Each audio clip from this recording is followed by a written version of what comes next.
I evaluate a woman's value to the table when she wants to date me by going through a mental checklist with her. I've urged many condensed version of my checklist. If I said I hadn't used this list to persuade myself that the majority of women aren't worth my time or effort, I'd be lying. I realize this sounds conceited, but I had a house, a car, and a job of my own. So I'm in a good position to be conceited. Here is a condensed list of those items. Does she contribute more to my life than just her genitalia? First, I got more sex being single. I want her to have distinctive personality traits that go well with mine. Second, does she have a separate existence from mine, including a home, car, and interests?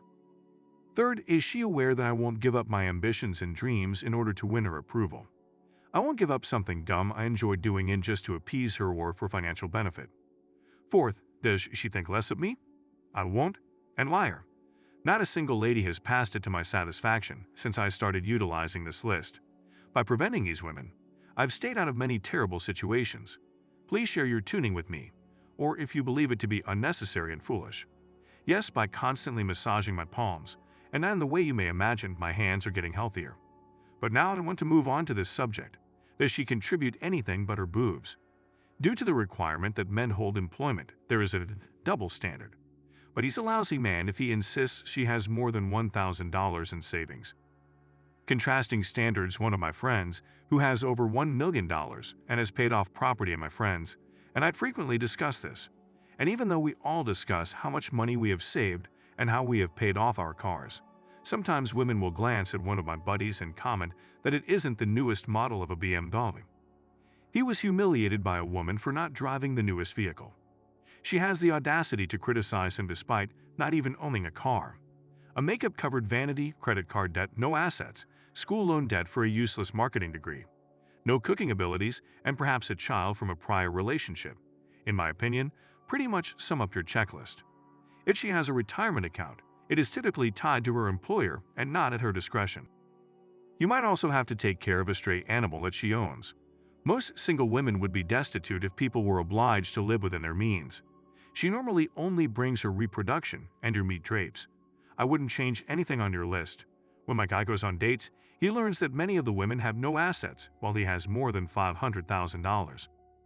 So if he inquires as to what they are bringing to the table, she promised to manage his finances and construct a house for him.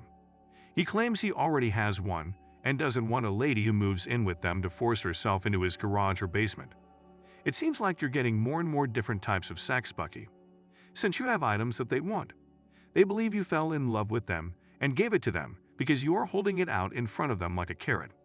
In your questions to me, you indicated that people who you told about your dating rules described you as a psychopath. I had no idea that being a man with standards these days is psychopathic. But a lady is only being wise that she has high standards. You're probably getting comments from both sexes about how demanding you are and how you need to man up and do what's best for the group. Men who use checklists are misogynists who despise all women, but women can use them too. Because they undoubtedly fell for the same scam. Your pals are morons and urge you to settle for a fat hog beast. How she was going to do it, and she flatly refused.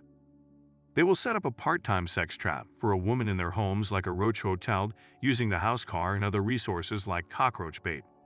Women believe that if they enter a man's home, it will be like a roach motel and they will be unable to leave. But more and more men are simply ejecting them and keeping your possessions. Bucky is similar to peanut butter spread literally around your penis. When you leave sofas, other furniture, and their bodies deteriorate, women simply can't get enough of them. When women do bring anything, it is depreciating assets. When men do, it is appreciating assets. A man's value peaks in his mid to late 30s or beyond in terms of earnings potential. Even with a debt, if he owns the property, it is an asset that will increase in value. The same goes for savings accounts. His stock is surging and hers is simply stick. They were aware that they couldn't rely on men to save them. They work hard to save money for their own retirement plans as a result. Even though it's a remote possibility, most women believe they are attractive or pretty, and as a result, they believe they will be saved when sexual technology become available in the future. Bucky, you're right. You shouldn't waste your time or effort on most women. Usually, you can determine this based on the list you made after the first or second date. She must be dumped if she has no assets. You need to consider her lifestyle in relation to her actual income. Most of the time, you can find out a person's salary by searching online for the position or business they hold. To help us, please watch this video. Please subscribe and send this video to anybody you think will benefit from it the most.